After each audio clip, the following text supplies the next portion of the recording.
Hello guys and welcome to Supreme Ruler Ultimate. Today we are starting a new Cold War campaign. As you can see by the game name, a 1v1v1. That's right, this is a PvP between the United States, played by me, the Soviet Union, played by Narfi, who's from the Netherlands, and Shibi from California is playing China. Shibi's actually the only person that picked a nation. Me and Narfi just kind of meh which ones we were playing. This playthrough will continue until one player remains. We cannot form alliances with each other, but we can form treaties of other kinds with each other. However, if player A wishes to cancel a treaty, player B is obliged to cancel the treaty, but is allowed to put it off for half a year in the game, and that is the only rule that we've set going in. I've developed quite a new war plan from the previous Cold War PvP I took part in, so this is bound to be very interesting, especially with two other players involved instead of one. Alright, get your initial stuff done, boys. First things first. Oh no! Taxes to max. Social spending. Russia, let's get them. Middle of the bar. You'll never take me alive! No social assistance for the time being. I don't really know or remember how this works in the Cold War, what we're really going to do with it. Let's just change these for now until I get everything set up. Turn off minister ability to do anything in the finance screen.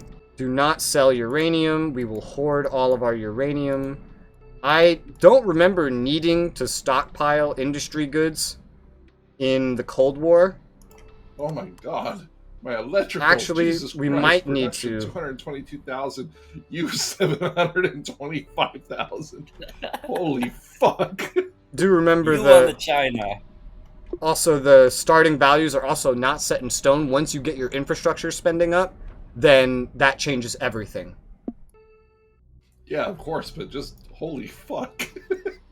What was the thing? You had like a lot of it? The thing that I have the most of actually is just fucking coal. Yeah, because your country's filled with coal plants. Much more than what I actually fucking need. Like, way more. So I know what I'm going to be doing. For now, I'll hoard the indie goods. We may be able to free that up later. Yeah, I'm not even making that much in trade. Production's 1.1 million. Actually use 120,000, only getting 160,000 in trade. I'm throwing all the space race techs up to start with.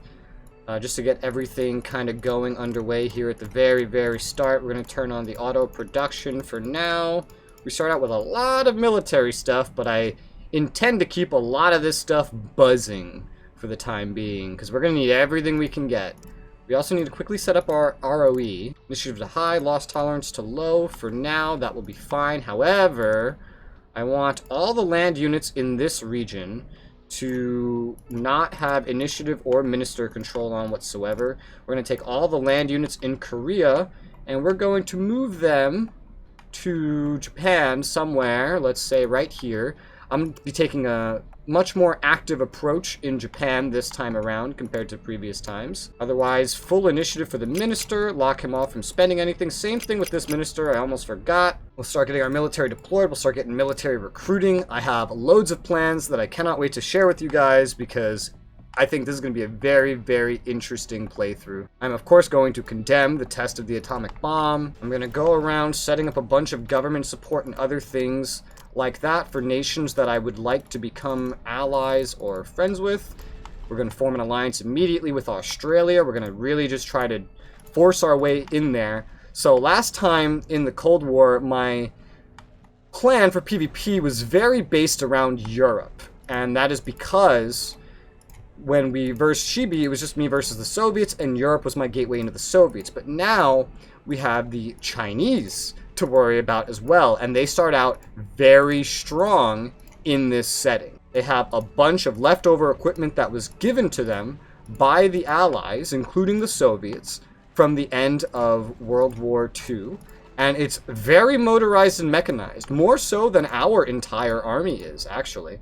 So, we're not in a position to be attacking anybody right now. Not right now, but we do still need to make allies. There is no sphere here, so we don't need to worry about keeping blue countries on our side or anything like that. I'm also going to go for an alliance with the Philippines because My war plan is going to be very centered on the Pacific. Now, I'm going to tell you up front, because this series is going to be playing like months after we record it, I am not helping in Vietnam. I'm not helping the French in Vietnam. I am not helping South Korea in Korea. I'm going to let both of them die. They don't matter. They will not help me that much. Instead, I plan on taking control via allies and other military dependencies or direct annexations, the Pacific. But we'll talk more about that later, because for now I have a lot of units and technologies to go through. Hey Narfi, you're not opposing anyone's government this time, right?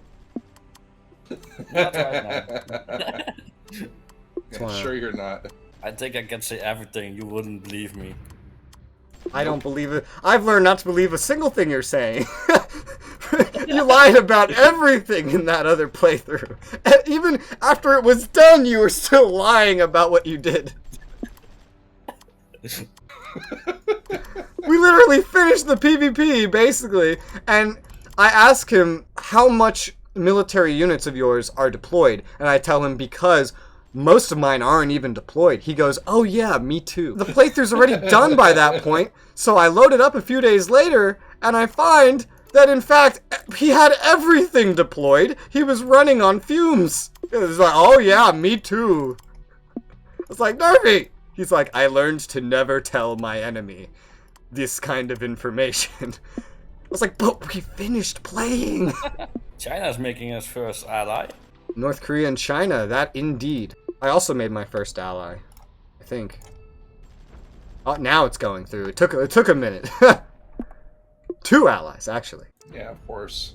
Of course, he says, look, you don't know me. What do you think I'm going to invade first, huh? Probably somebody with rubber. Liberia. I mean, he's not wrong. I South do Africa? intend to invade these places, but I'm not going to the start. Let's also go purchase some designs from our friends, whom we need stuff from. We also want to get any missing treaties with a lot of these other NATO members, because you don't start out with everything for some weird reason. And more treaties will be better because they all come with some kind of benefit. By the way, I'm going to accidentally hit the whisper buttons a lot. Fair warning. The Brits are already sending all their units from West Germany back, I see. The French are holding theirs there for now. That's good. I don't have the resources to defend Western NATO with my war plan, which let me go over my war plan real quick with you guys.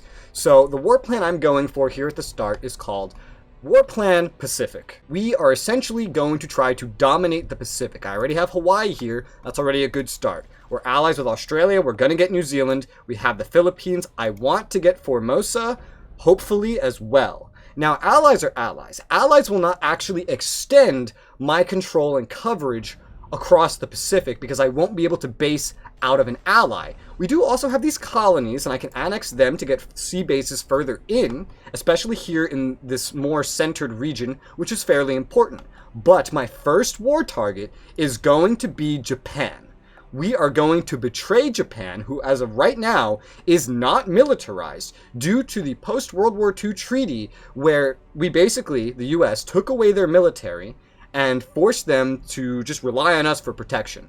They won't even really be maintaining garrisons. So I'm going to generate my war justification against them slowly. Time's not really moving right now. But slowly we will generate justification and then we will invade them. And they won't have anything except garrisons that they'll have to quickly try to get up.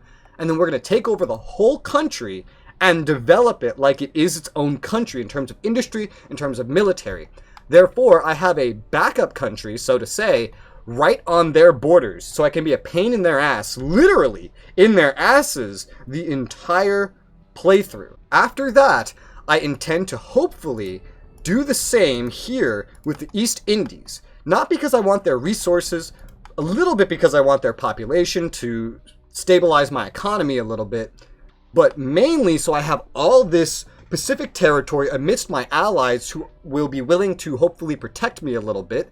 where I can base naval units out of, so I can maintain such a wide spread of naval units and power that the Pacific essentially becomes mine. Because if it is mine, then I am essentially bordering them by sea at all times. And you know what they say about incoming alien invasions. If they can reach you, and you can't reach them, you've already lost. I will be doing some expansion on my home front for resources elsewhere in the world, and I am going to need to keep an eye on Western NATO because they will be very important during the game and in the long run. But my initial war plan at the start of this playthrough is War Plan Pacific, and I hope you guys like it. Hey Shibi. What's up? You're not whispering. Okay. What? I would like to offer you a... No. I honestly can't tell if someone's whispering or just... I would like to offer you a 2-year non-aggression pact. Nice. You're not whispering. I accept. Okay, cool. Non-aggression pact sent. It will expire on October 10th, 1951. Oh, the shenanigans have already begun. Although no Hitler voices so far this time. Huh. Not at all, Mr. President. Yo, it's great. Since I was just editing Cold War, I kind of remember what I do at the start of this. So, like, I recognize certain things that I was researching, and that helps me get through them a little faster. A little faster. Hello, Mr. President. How are you? Hello, totally friendly Soviet Union. Alright, I want to discuss something with you. Shoot. Because the first alliance that Shibi made me a little nervous. What did he do? He aligns with North Korea. Oh, yeah. That's... I expected that. Yeah, I'm gonna attack North Korea. Are you now? Yeah. Okay. Oh, this intrigues me. Yeah, I want your support with that, to fund the insurgency and everything. You want me to fund insurgency against North Korea. Okay.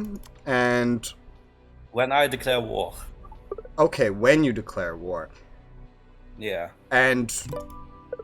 what do I get from this?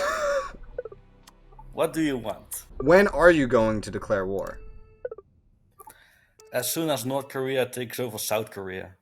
Okay, I see. I'll give you a response in a few minutes. Ah, such a nice peaceful time this time of the year. You're excluding the First Indochina War. So many units. Yep, still sorting through the trash. I actually didn't hardly have any text to go through, believe it or not. Lucky.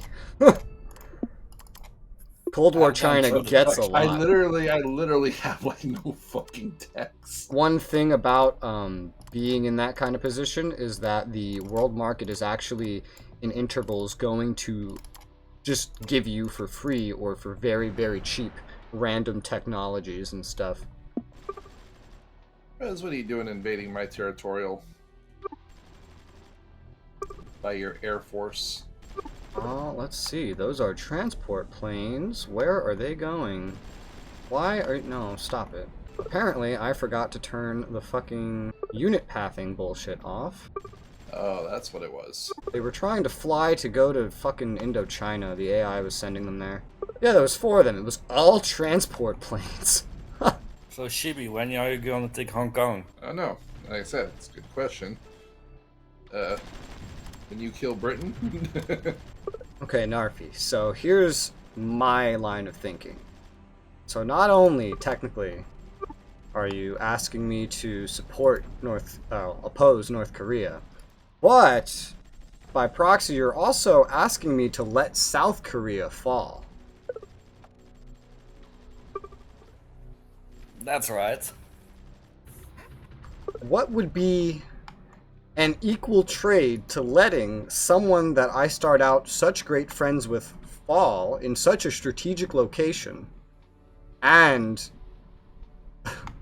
opposing an AI that's going to take their place if they do fall to benefit the Soviet Union? That's a tall order. Yeah, I know, but I don't think you're planning on do anything in Asia, so I don't think you will mind. Uh-huh.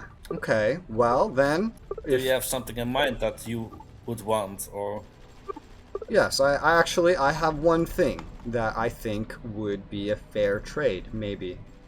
Technically not, but I'll still take it. You, for, let's say, until the end of 1950, as we're about to cross into the new year, support my government.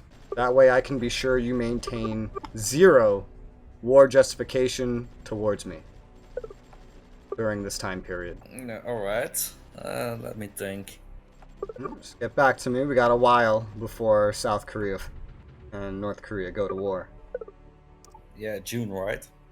Yeah, it'll happen around the historical date. Could happen a month earlier, could happen 3 months later, who knows. I know it's not going to be much, but I'm going to give some designs to South Korea just so they put up a fight. He wasn't wrong in assuming I'm not going to do anything in Korea, but I still want to help them put up a fight if I at all can. So I'm going to just hand them a few designs that might be useful to them. I'm going to refrain from handing out my newest stuff, but I am going to hand out some stuff. I'm mainly just going to send them land designs, and hopefully they can utilize that to prepare them for the war, and just, you know, do some damage. Not that it matters, I just figure it would be a good idea. I should also do this with other nations in the region that are in some way going to be benefiting me, such as Formosa, who I should probably send them some ships as well. I don't care what price they give me, I just want these countries to have something better.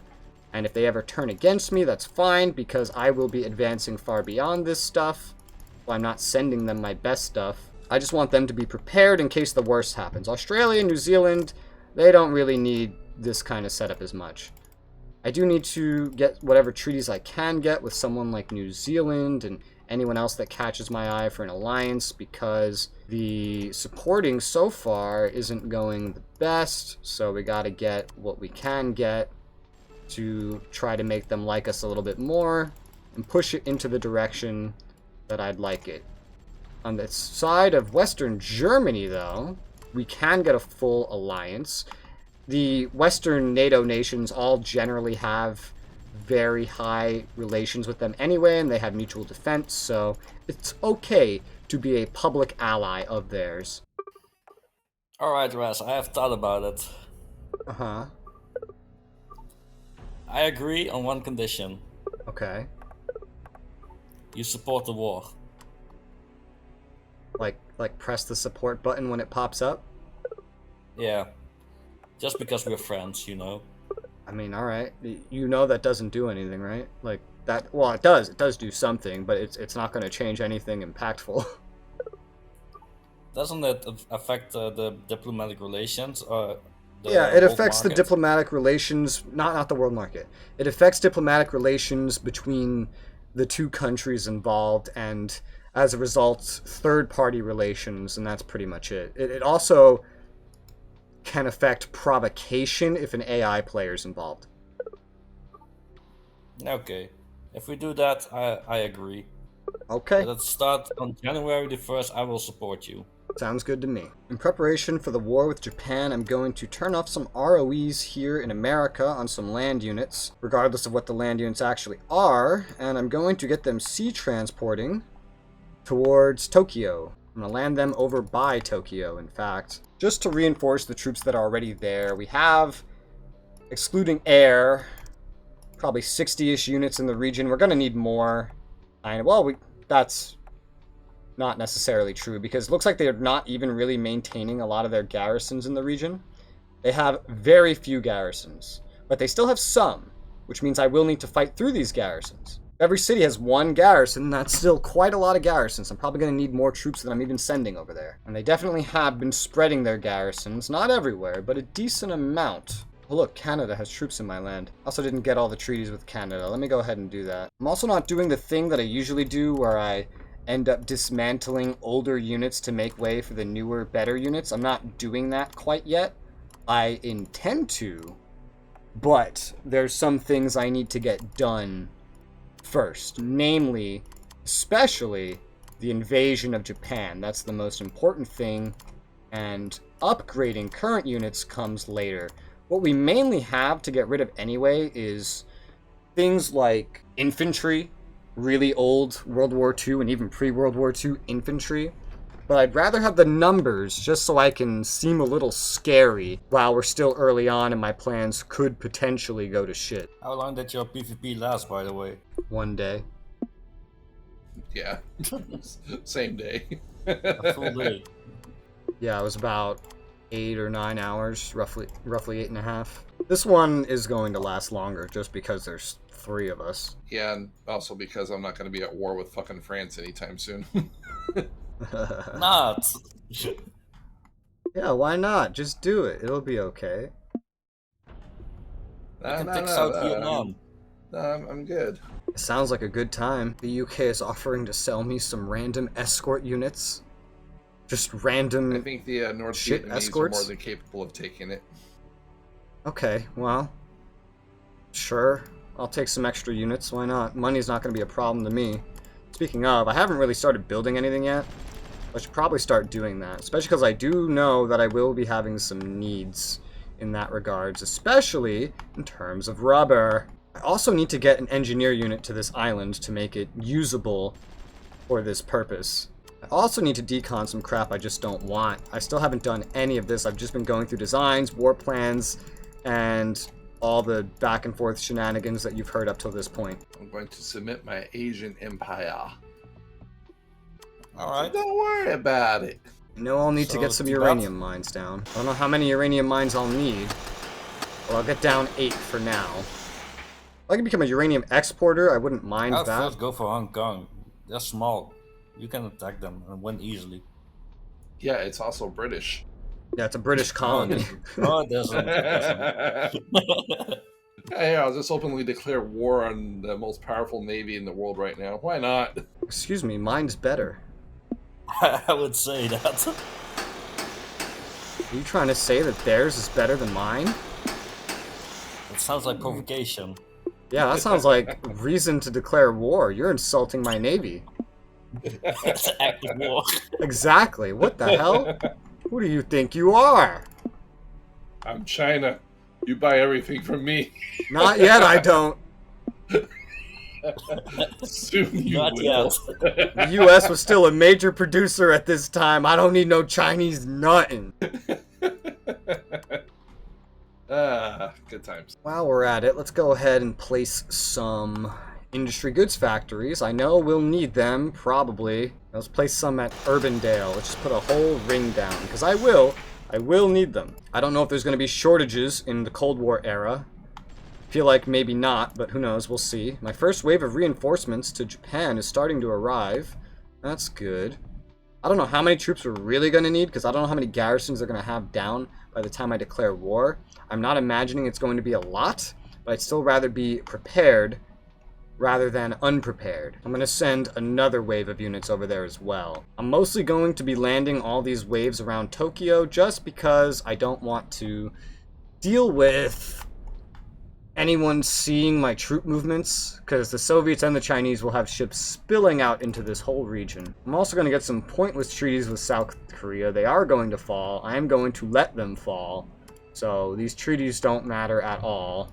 But also get whatever we can get friendship-wise with Formosa for the time being. We can get the full alliance with New Zealand, that's good. We can get the full alliance with Greece, that's good. Not with Turkey yet. We can get the full alliance with Spain, that's good. I'm going for historical NATO members right now, primarily. We do want to befriend Sweden as well.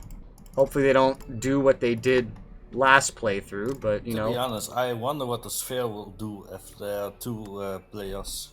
What do you mean? Well, normally the sphere is in favor of the AI, but if there's If there's 2 players, I wonder- there's little to no bias. There is technically a bias built in towards the blue player in every scenario, technically speaking. Because the blue player is supposed to be the peaceful one. Yeah, right. But if the blue player declares a lot of war, technically the penalties are going to end up higher as a result of what nation they're playing. But neutral nations have a very small bias towards the blue player at the start. At the start of the scenario, I have 28 tactical bombers designs in my production screen to have to sort through. That's quite a bit. Yeah. Oh, I'm so sorry for you. You know Yeah. me. I have fucking 0. I'd rather have that. I had 3. I'm gonna send all my air units in Japan back somewhere that they can reserve. I'm only gonna need ground units for the invasion. They're not gonna have any actual troops to keep me from landing unless they put garrisons at a port like they have at Yokosuka, which is probably only the case due to its proximity to certain industrial hubs. I plan on keeping an eye on a lot of the ports because I'm going to keep an eye on which ones I'll actually be able to land at. Like Nagasaki, I can land at easily. Kuri, I can land at easily. Yokachi would be a little bit harder. Niigata, I could land at easily. Up here in the north at Ishikari, I could land pretty easily. Most of these places I can land easily, but I'm going to want to avoid the ones that I can't land easily. Where the hell did you get this? United Kingdom. Okay. I've never seen Japan purchase a unit before. That's a first. I've literally never seen that happen. If they do, I've only ever seen it before in a situation where diplomatic merchant marine was on and I wouldn't be able to see it pop out like this anyway. At least it's just a transport. Realistically, I imagine the UK is the one that offered that trade. But still, we should not expect to run into any large amount of resistance. No large military forces, but we're going to want to be prepared for large military forces if possible. I already have like 100 units here, but eventually more would be good. Support government. As a reminder, I'm supporting you now. Gotcha, thanks. Yep, I can in fact see the support. Just let me know when you want me to start opposing NK. How do you see that, by the way? Oh, I can see the money that you're spending on the support in my finances, in my state income.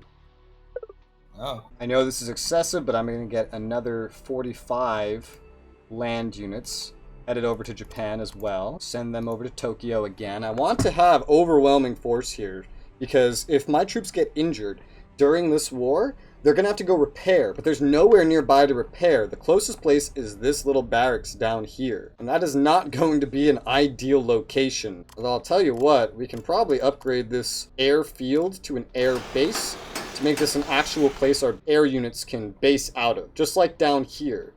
And this seapier should probably be upgraded to a seaport so it can more functionally serve us as a Pacific naval base. I'm going to try to get 2 sea transports with engineers headed over to this island so I can build on it. I don't think I have any nearby on this island. No, I do not. Interesting. I start out with some French tanks.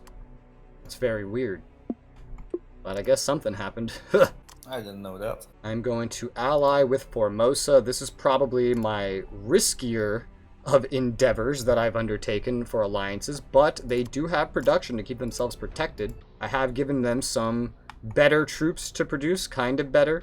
I've given them rangers anyway, and that should be very good for defending their home. Don't know if they're making any or going to make any, but fingers crossed. I also gave them like tanks and other stuff. I can also at some points just start giving these places technology to catch them up in tech. Ideally nothing that China or the Soviets could buy from them, but we'll deal with that later. I'm also going to do what we did last playthrough, and I'm going to get rid of all of our carriers because I see carriers as a waste of money because the AI doesn't properly use them and I don't care to properly use them. Sure, they can be useful for transporting massive air units, but I prefer the land air-based solutions anyway and just making hubs of air production throughout the world.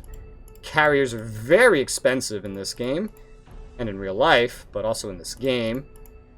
And I just don't see the cost benefit of having them. And oh my god, we start with so many. My carriers are spread all over the world too. I'm gonna get them all moving down towards the canal zone. Oh, and to get here, one of them ran through Egypt.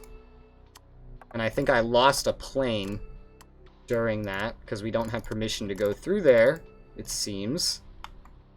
That's Unfortunate. I don't know why they did that. I have the neutral pathing off. Oh well, that's 47 deaths and 1 loss, unfortunately. Just something we're gonna deal with. Maybe they were just in the canal zone, or yeah. Maybe they were just there at the very, very start or something. Today I learned that carriers can deconstruct at the sea piers of colonies. I did not know that.